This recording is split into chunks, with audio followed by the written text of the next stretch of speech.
Michael P. Coleman, content director and lead writer for Brother Be Well. Today, we're going to be talking about the coronavirus's impact on communities of color.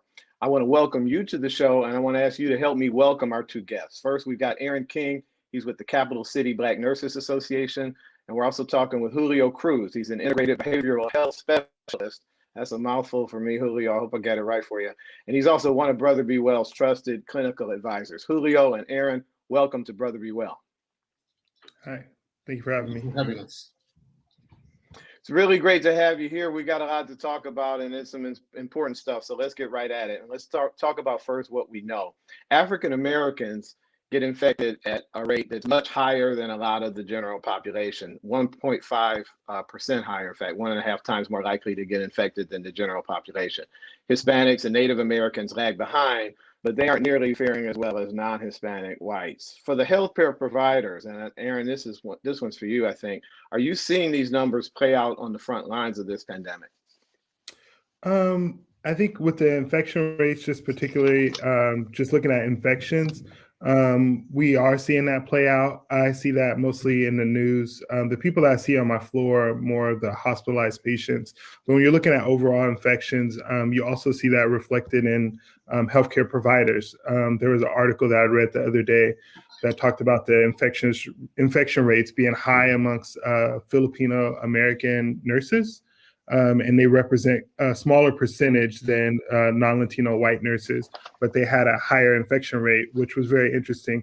But it kind of looks at, even within the subgroup of nursing or healthcare providers, there's overwhelmingly higher representation of people of color at the bedside. So they're not in leadership, African Americans and Hispanic Americans and Latino Americans. They're mostly working the front lines, not in leadership as much. Wow, makes a lot of sense. Of the people, let's talk about people being tested. People of color are disproportionately testing positive for this thing. Does this have anything to do, I'm wondering about whether it relates to access to testing? So for instance, do communities of color have greater or less access to testing sites, and is that skewing in any way what those testing numbers look like?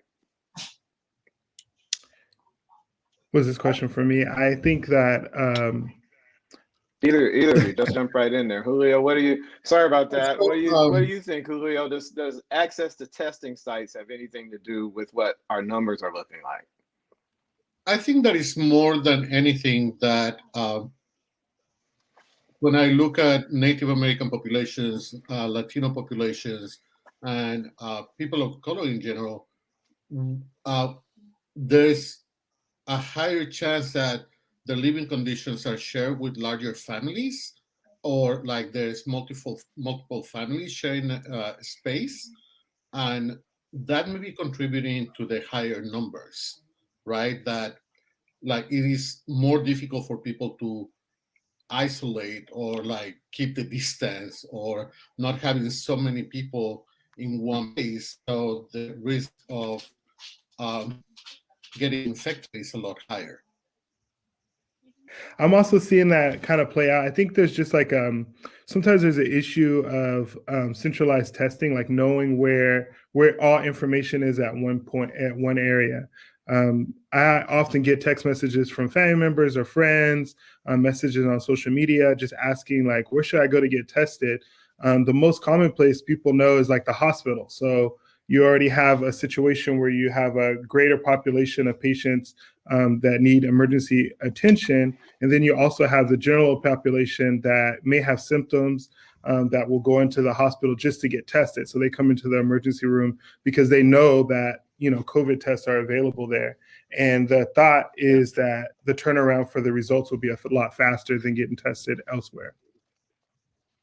We're touching on social determinants of health when we talk about where people live. So let's get into that.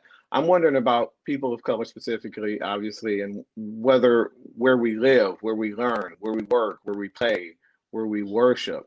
Do all of those affect those COVID infection rates? Well, Julio touched on it a little bit earlier, talking about multi-generational homes. And a piece of that is Yeah. cultural, right? You have a lot of a lot of cultural families that like to keep their children at home until you go off and get married, or until you go off to college.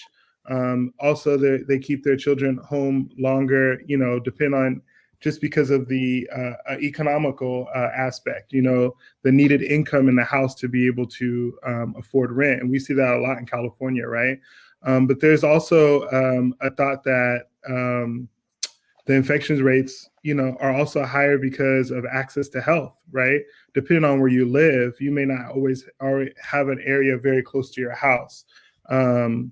You also have frontline workers. We represent a higher population of frontline workers, whether you're Hispanic American or African American.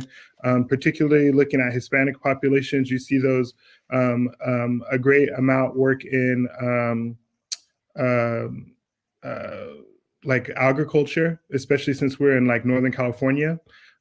There's also, if you look at determinants, there's a language barrier, and there's also like immigration status, where some people will kind of delay seeking care because they're worried about their immigration status. Mm-hmm,